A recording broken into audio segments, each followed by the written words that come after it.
할렐루야. 할렐루야. 네. 아까 찬양하면서 앞으로 좀 당겨달라고 했는데 참 우리 말을 되게 안 들어요. 그렇죠? 네. 자, 일어서 세 칸씩만 앞으로 당겨주세요. 자, 우리 신입생들 앞에 왔다가 그새 또 뒤로 가셨네. 자, 앞으로 빨리 오세요. 네. 당겨주세요. 제가 시력이 많이 안 좋아요. 여러분들 가까이서 보고 싶어요. 안 오면 제가 갈 수도 있어요. 안 오면 제가 갑니다. 참 귀찮게 하죠. 아우 감사합니다. 우리 신혼부부가 제일 먼저 또 앞으로 와주시고 네 감사합니다. 네, 우리 함께 말씀 보겠습니다. 시편 136편 1절에서 4절 말씀 아까 우리 찬양 인도하신 지원자매님이 아주 신실한 마음으로 잘 읽어주셨는데 이 시간 다시 한번 함께 말씀을 읽고 함께 말씀을 나누도록 하겠습니다. 제가 먼저 1절 읽겠습니다. 여호와께 감사하라. 그는 선하시며 그 인자심이 영원하미로다.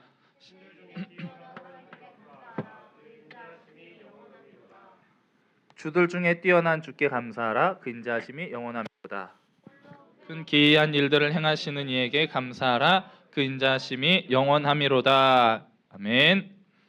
사랑하는 청년 여러분, 올 한 해를 어떻게 마무리하고 계십니까? 정리가 잘 안 되죠? 인생이 막 되게 복잡하고 어떻게 정리를 해야 될지 모르겠고 어디서부터 손대야 될지 잘 모르겠죠? 네. 여러분 한 해 동안 살아오시면서 하나님을 얼만큼 느끼면서 한 해를 살아오셨나요?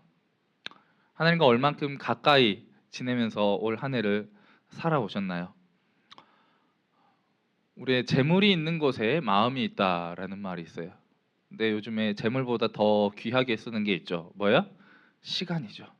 내가 시간을 투자하는 곳에 내 마음이 있다는 거죠.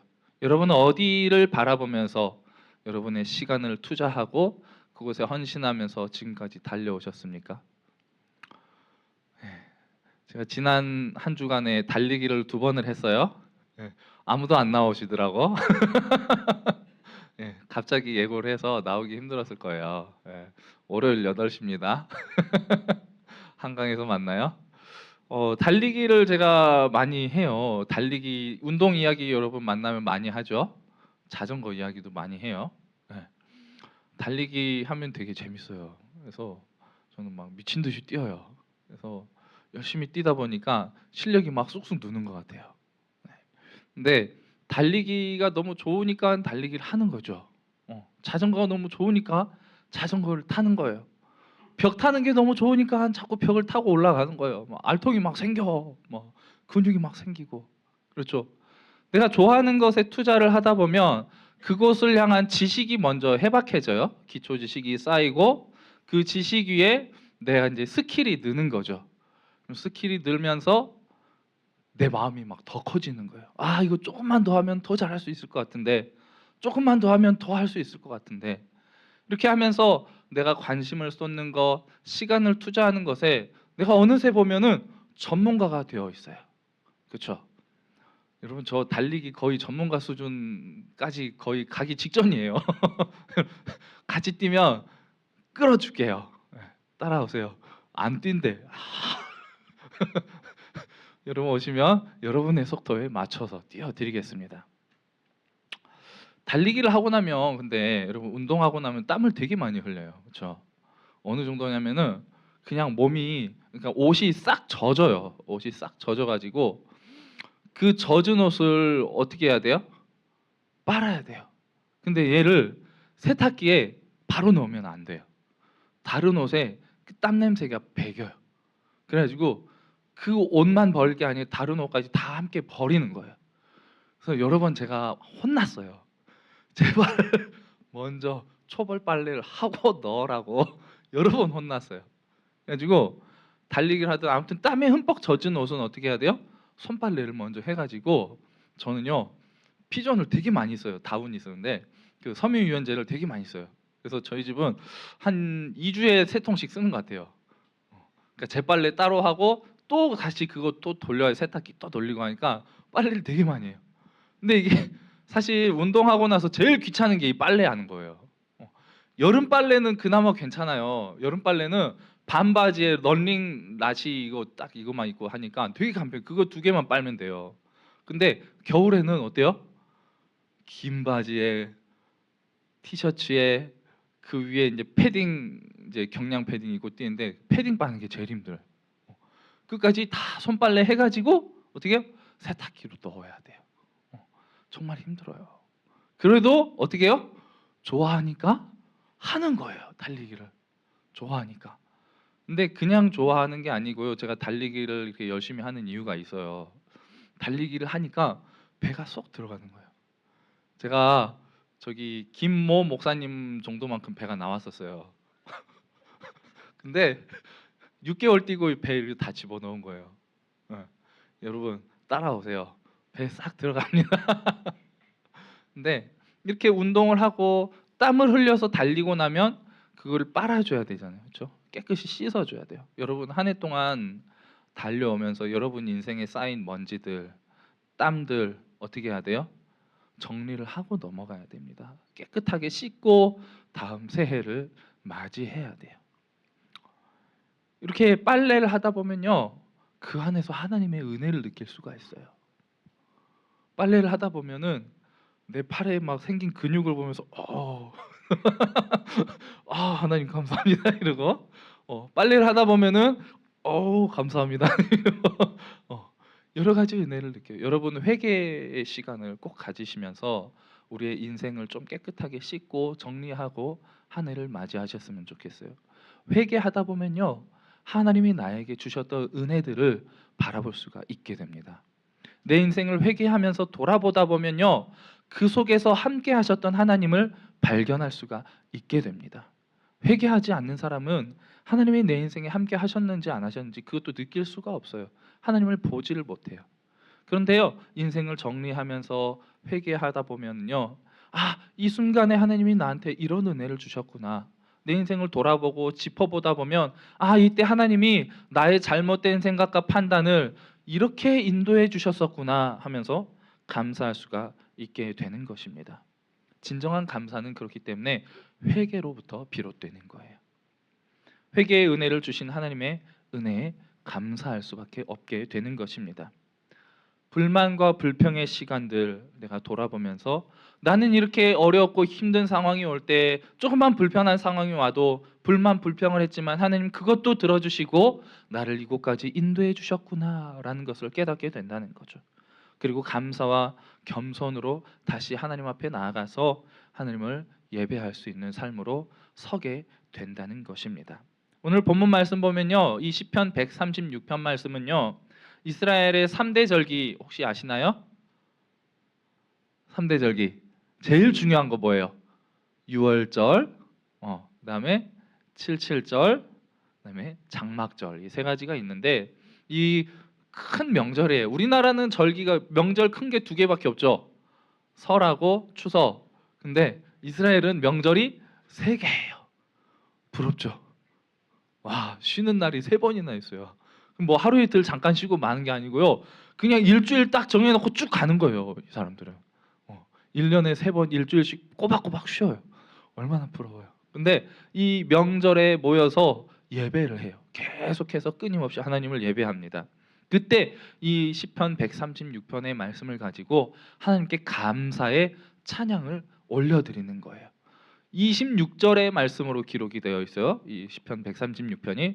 근데 26절마다 한 절 한 절 동일하게 기록된 말씀이 있습니다. 뭐예요? 그 인자심이 영원함이로다. 그 인자심이 영원함이로다로 매 절을 마무리하고 있습니다. 뭐냐면은 우리 1절 예를 들어 보면 여호와께 감사라 그는 선하시며라고 앞에서 인도자가 이렇게 선창을 하면 앉아 있는 온 회중들이 그 인자하심이 영원함이로다 이렇게 후창을 하는 거예요. 그럼 또 그 다음 2절에 인도자가 신들 중에 뛰어난 하나님께 감사하라 그러면 온 회중이 그 인자하심이 영원함이로다 이걸 26번을 하는 거예요. 지루할 것 같죠? 되게 막 힘들 것 같죠? 근데 온 회중이 함께 힘을 모아서 하나님의 인자하심을 찬양하고 높이다 보면 그 장엄하신 영광 앞에 엎드리고 감사하면서 감격하면서 기뻐할 수 있게 된다는 거예요. 우리 시간 한번 같이 해볼까요? 26절까지 다 하기는 조금 힘들 것 같으니까 오늘의 본문 말씀 4절까지만 우리 같이 한번 해보겠습니다. 제가 먼저 선창하면 후창을 여러분 어떻게 해야 돼요? 그 인자하심이 영원함이로다 이런 식으로 하면 돼요, 안 돼요? 제가 방금 시범을 보여드렸잖아, 그렇죠? 어떻게? 그 인자하심이 영원함이로다. 마이크 안 하고 할게요. 자, 여호와께 감사하라. 그는 선하시며 그 인자하심이 영원함이로다. 신들 중에 뛰어난 하나님께 감사하라. 그 인자하심이 영원함이로다. 주들 중에 뛰어난 주께 감사하라. 그 인자하심이 영원함이로다. 홀로 큰 기이한 일들을 행하시는 이에게 감사하라. 그 인자하심이 영원함이로다. 아멘. 이 시편 136편 말씀을 보면 부분 딱 나누어져 있는데 1절부터 3절까지는 이 세상 모든 것을 창조하신 하나님, 그 모든 것들 위에 뛰어나신 하나님께 감사하라라고 하고 있고요. 4절부터 9절까지의 말씀은 우주의 모든 만물을 다 창조하시고 보존하시고 섭리하시는, 계속해서 함께 간섭하시는 그 하나님을 찬양하라라고 명령하고 있어요. 그리고 10절에서 15절 말씀은 이스라엘이 애굽에서 출애굽한 그때부터 지금까지 인도해 주신 하나님의 애굽에서부터 홍해에서 구원하신 하나님의 은혜를, 구원의 은혜를 감사하라. 그리고 마지막 16절에서 24절 말씀은 출애굽한 이스라엘이 이제 가나안 땅까지 인도해 주시고 그 땅을 이스라엘에게 기업으로 주신 하나님께 감사하라. 무슨 말이에요? 과거의 일들에 감사하라. 그리고 현재의 일들에 감사하라. 그리고 앞으로 주어질 일들에 대해서도 감사하라. 감사는 과거, 현재, 미래 모든 시제를 포함하고 있습니다. 우리는 항상 눈앞에 주어진 것에만 감사하죠. 때로는 눈앞에 주어진 것에도 감사하지 못하고 불만불평할 때가 있어요. 제가 어떤 아는 목사님의 아들은 레고를 되게 좋아한대요. 그래서 이 친구는 기회만 되면 레고를 사달라고 해요. 그래서 레고를 사주는데 정품이 너무 비싼 거예요. 그래가지고 똑같은 제품이어서 이제 샀는데 알고 보니까는 가품인 거예요. 그래서 이 친구는 만들면서 이거 정품이 아니네, 정품이 아니네, 가품이네 계속 불만불평을 하는 거예요. 그래서 그 아빠가 야, 다음에는 네가 사 이랬대요. 주어진 것에 감사하면은 다음에 정품으로 더 좋은 걸 사줄 건데 막 계속 불평하니까 다음에는 네가 돈 벌어서, 네가 돈 모아서 네가 사 이랬대요. 어느 집안의 이야기입니다. 근데 그거에 대해서 감사하면요 어떻게 돼요? 더 좋은 거 당연히 부모님이 사주겠어요, 안 사주겠어요? 내가 실수했구나. 그래, 정품을 사줘야지. 신발을 사도 나는 정품을 사는데 내 아들은 레고 정품 사줘야지. 이렇게 안 되겠어요? 우리가 하나님께 감사해야 할 이유는요, 감사는 언제 합니까? 언제 감사해요? 미운 사람한테 여러분 감사해요? 내 거 뺏어간 사람한테 감사해요? 받은 게 있을 때 감사하죠. 그렇죠? 뭔가를 나한테 주는 사람에게 감사하잖아요. 내가 받은 게 있을 때 그 받은 것에 대해서 감사하는 거죠. 우리가 하나님께 감사할 때 내 인생을 돌아보면서 하나님께서 나에게 주신 가장 소중한 선물을 내가 누리고 있음에 먼저 감사하시기 바랍니다. 뭐예요? 바로 하나님의 인자하심입니다. 하나님의 인자하심에 어떻게 감사해야 되느냐? 내가 죄인 되었을 때, 내가 타락해서 하나님의 원수가 되었을 때 하나님은 우리를 직접 찾아오셔서 낮아지신 모습으로 가장 초라하고 가장 연약한 모습으로 나에게 다가와 주시고 나의 모든 죄를 용서해 주시기 위해서 스스로의 목숨을 버리시면서까지 우리를 회복시켜 주시고 하나님의 자녀로 다시 일으켜 세워 주신 하나님의 그 인자하심을 우리가 기억하면서 감사해야 한다라는 것입니다. 하나님은 거룩하신 분이십니다. 하나님은 절대자이세요. 온 우주의 절대자이신 하나님께서 유한하시고 죄악 속에 살아가는 우리들을 찾아와 주신 것, 그리고 우리를 그 죄에서 건져 주신 은혜, 그 하나님의 인자하심을 우리가 기억하면서 감사해야 한다라는 것입니다. 또한 우리를 구원해 주신 것에서 끝나지 않고 우리가 살아가는 삶의 모든 순간순간마다 하나님은 늘 동행해 주셨고 또 늘 함께해 주신 하나님이심을 우리는 기억하고 그 하나님을 느끼며 임마누엘의 하나님을 감사하며 찬양해야 하는 것입니다. 이스라엘의 역사를 보면요, 하나님께서 이스라엘을 애굽에서 출애굽시키시고 나서 가나안 땅 여기 있으니까 자 출발 해가지고 니네 알아서 가라고 보내신 분이 아니세요. 어떻게 하셨어요? 하나님은 이스라엘 백성들 가운데 늘 함께 하셨습니다. 단 한 번도 그들을 떠나신 적이 없으세요. 늘 동행해 주셨고 늘 지켜주셨습니다. 언제? 그들이 불평할 때도, 그들이 모세와 아론을 향해서 원망하고 대적하며 하나님을 향해서 원망하는 그 순간에도 하나님은 그들과 함께 주셨다는 것입니다. 고기가 먹고 싶다고 떼를 쓰면서 애굽에는 고기를 많이 먹을 수 있었는데 라고 하면서 우리 애굽으로 돌아가자 할 때도 하나님은 함께 해주셨다는 거예요. 그리고 그들에게 메추라기 떼를 보내주셔서 고기를 실컷 먹게 해주셨습니다. 매일매일 새로운 만나를 주셔가지고 새로운 양식으로 그들을 줄인 배를 채울 수 있도록 하나님께서 매일매일 함께 해주셨습니다. 그들이 하나님을 원망하면서 가나안 땅을 들어가기 직전에 가나안 땅을 정탐하고 나서 어떻게 합니까? 10명의 정탐꾼들이 그 땅이 좋기는 좋은데 그 땅에 살고 있는 사람들을 보니까 우리보다 너무나 강대한 사람이더라. 우리는 그들 앞에 메뚜기와 같은 존재더라 라고 하면서 우리는 다 망했다. 모세야, 하나님, 우리를 죽일 무덤이 없어서 여기까지 우리를 데려와서 죽이려고 하십니까? 라고 원망하는 그 순간에도 하나님은 이스라엘과 함께 하셨다는 것입니다. 그들을 낮에는 뜨거운 태양으로부터 지켜주시기 위해서 구름 기둥으로 그들을 보호해 주셨고, 밤에는 사막의 차가움 속에서 보호해 주시기 위해서 불 기둥으로 그들을 감싸 주셨습니다. 그들을 대적하는 적군들이 몰려올 때 하나님이 앞서 나가서 대신 싸우시면서 그 모든 대적의 손에서 건져주시면서 이스라엘을 승리의 길로 인도해 주셨습니다. 이렇게 이스라엘의 역사 속에서 늘 함께해 주셨던 하나님, 성경 속에만 계시는 하나님이 아닙니다.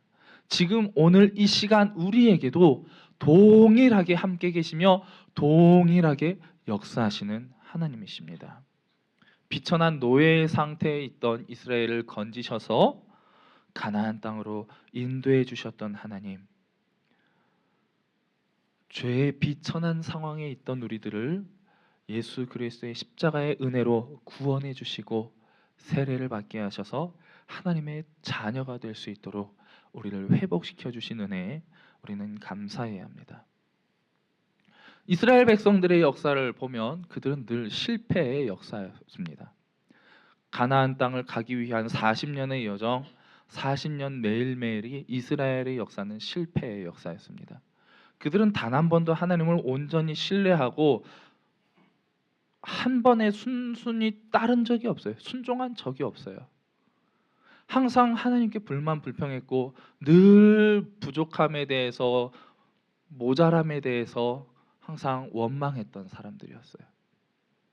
그런데 하나님은 그런 그들을 인도하시고 보호해 주시면서 하나님의 승리의 역사를 써 나가셨습니다.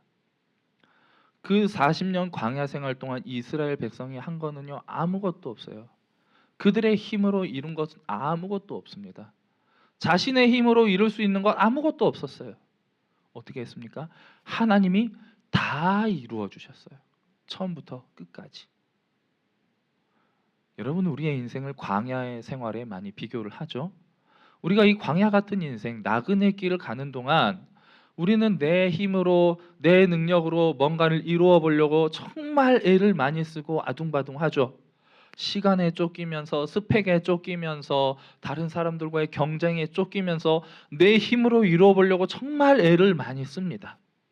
하지만 내 힘으로 이룰 수 있는 거 아무것도 없어요. 하나님이 해 주셔야 합니다. 언제? 하나님께 맡길 때.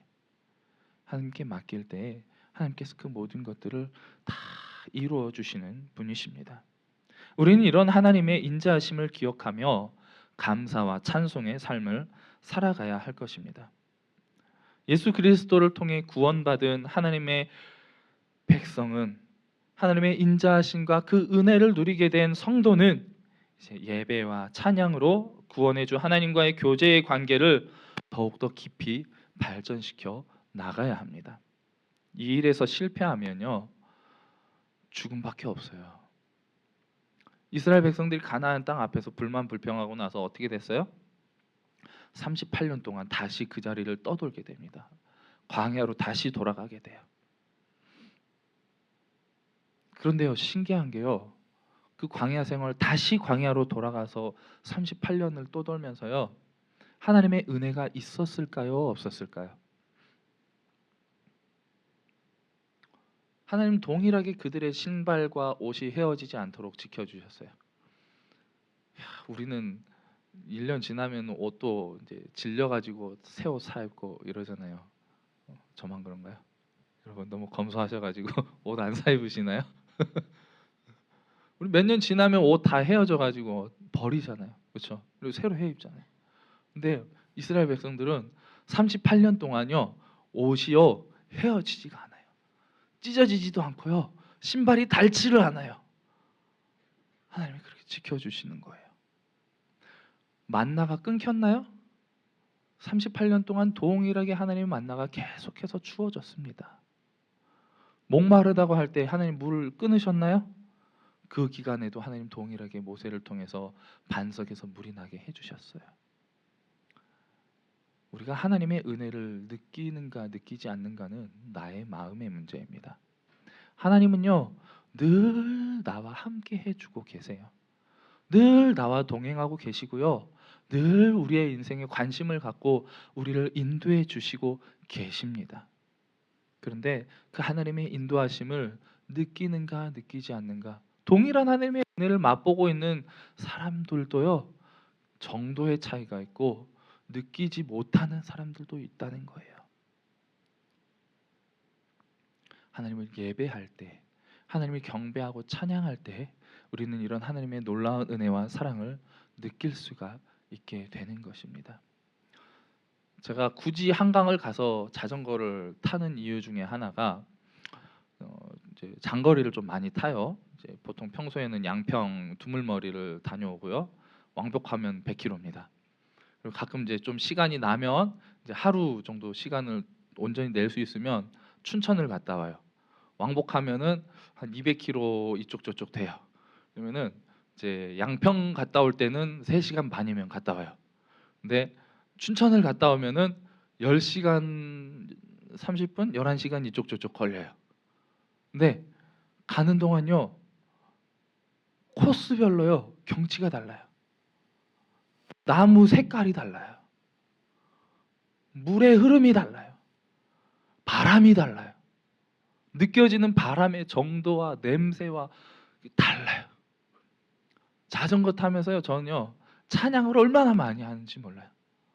참 아름다워 와서 막 자전거 타고 막 달려가는, 얼마나 재밌는지 몰라요. 달리기 할 때는 정신이 없어서 별로 안 보여요. 그냥 저기 100m 앞만 보면서 막 그냥 계속 달려가는 거예요. 근데 자전거를 타면서 좀 여유를 가지고 이렇게 쭉 달리다 보면요, 하나님께서 만드신 이 세상을 보면서요, 하나님을 온전히 느낄 수가 있어요. 바람을 타면서 바람을 그 가르면서 막 달리면서, 하나님 감사합니다. 이 바람을 가를 수 있는 힘과 다리를 주셔서 감사합니다 하면서 막 달려요. 어떤 환경에서든요, 내가 찬양하면서 하나님을 예배하면서 그 길을 걸어가면요, 하나님이 나와 함께 하심을 정말 깊이 느낄 수가 있어요. 근데 이게 없으면요, 모든 게 다 원망스러워요. 그냥 나만 억울하고요. 나는 피해자인 것 같아. 늘 나는 그냥 억울해. 그래가지고 입에서 불만, 불평밖에 안 나오는 거예요. 감사는요, 우리에게 주어진 선택의 문제가 아닙니다. 의무이자 명령입니다. 오늘 본문 말씀 보세요. 여호와께 어떻게 하라? 감사합시다요? 감사하면 좋겠습니다요? 감사할까요? 어떻게 해요? 강력한 명령이에요. 여호와께 감사하라. 데살로니가전서 5장 16절에서 18절 말씀 이렇게 명령하고 있죠. 항상 기뻐하라, 쉬지 말고 기도하라, 범사에 감사하라. 이것이 그리스도 예수 안에서 너희를 향하신 뭐라? 하나님의 뜻이니라. 하나님의 뜻이라는 거예요. 우리가 감사하는 게. 사도행전 16장 25절 26절 보면요. 바울과 실라가 빌립보에서 전도하다가 감옥에 갇혀가지고 하나님을 찬양합니다. 억울한 상황이잖아요. 얼마든지 불만 불평할 수 있고 힘들어하고 입으로 아씨 하면서 막 할 수 있어요. 내가 왜 이렇게 감옥까지 와야 됐냐. 하지만 그들은 어떡합니까? 그들의 의무를 다한 거예요. 감옥에서 하나님을 찬양합니다. 무슨 찬양을 불렀는지는 몰라요. 그런데 바울과 실라가 한밤중에 그 깊은 내역에서 하나님을 찬양하고 기도할 때 온 죄수들이 다 들을 정도였다라고 말을 하고 있어요. 봐봐요. 25절 한밤중에 바울과 실라가 기도하고 하나님을 찬송하며 죄수들이 듣더라. 그냥 나 혼자 주 찬양합니다 이 정도가 아니고요. 주 찬양합니다 이렇게 목소리를 높여서 찬양했다는 거예요. 남들이 다 들을 정도로. 처음에는 죄수들이 욕했겠죠. 저 미친 XX들은 뭐가 좋아서 여기까지 감옥에 들어와서 뭐가 좋다고 저렇게 노래를 부르는가, 뭐가 저렇게 신났나 했을 거예요. 근데 어떻게 돼요? 이에 갑자기 큰 지진이 나서 옥터가 움직이고 문이 곧 다 열리며 모든 사람의 매인 것이 다 벗어진지라. 여러분, 찬송은요, 감사의 찬송은요, 우리의 모든 억압을요 깨트리는 능력이 있습니다. 모든 사단의 권세를 깨트리는 능력이 있고요, 우리를 회복시켜주는 능력이 있는 줄 믿으시기 바랍니다. 사울이 귀신 들려가지고 막 미쳐가지고 정신 못 차릴 때 어떻게 해요? 다윗이 하프를 막 키면서 찬양을 해요. 그러면은 사울이 멀쩡해지는 거예요. 귀신의 권세가 떠나가는 거죠. 우리는 불만과 불평을 나의 당당한 권리로 여기면서 부정적인 이야기를 할 때가 참 많습니다. 우리 청년부 안에서도 때로는 내 뜻과 맞지 않은 어떤 결정이 이루어지고 내가 좀 불편한 결정이 이루어지면 우리가 불만 불평의 말을 내쏟을 수도 있어요. 어떤 임원들이 뭔가를 결정해서 나아갈 때 뒤에서 나도 다 해봤었는데 쟤네들은 왜 이렇게밖에 못하나라는 이야기를 할 수도 있어요. 근데요, 우리 공동체는요, 예배 공동체는요, 뭐 행정 처리가 어떻고 저쩌고 이게 중요한 게 아니에요. 거기에 목매지 마세요, 여러분. 절차 막 따지면서 이거 이렇게 해야 맞는 거야 라면서 불만 불평하지 마세요. 그거 중요한 거 아니에요. 그런 게 나올 거면 차라리 아무것도 안 하는 게 좋아요. 우리는요, 예배 공동체입니다. 하나님을 찬양하고 기뻐하고 감사해야 할 예배 공동체예요. 그런데 이 안에서 불편을 조장하고 불만을 조장하고 이런 이야기들 한다면 이 하나님의 공동체를 세워진 이유를 전혀 이해하지 못하는 거고요. 하나님의 뜻을 전혀 알지 못하는 거예요. 하나님은 우리에게 성령의 띠로 평안에 매는 줄로 하나 되게 하시는 분이세요. 한마디로 하나됨을 깨트리는 건요, 성령을 거역하는 거예요. 하나님을 대적하는 겁니다. 여러분, 불만과 불평은 우리의 권리가 아닙니다.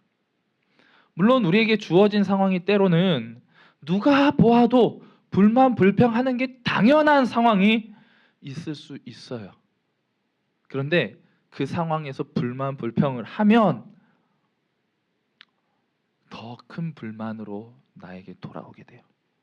한데 그 속에서 감사하면요, 더 큰 은혜로 놀라운 반전을 누리게 될 줄로 믿습니다. 내 힘으로 살아가려고 애쓰는 사람들은 늘 입술에서 불만과 불평이 나옵니다. 왜요? 내가 해봤는데 안 되고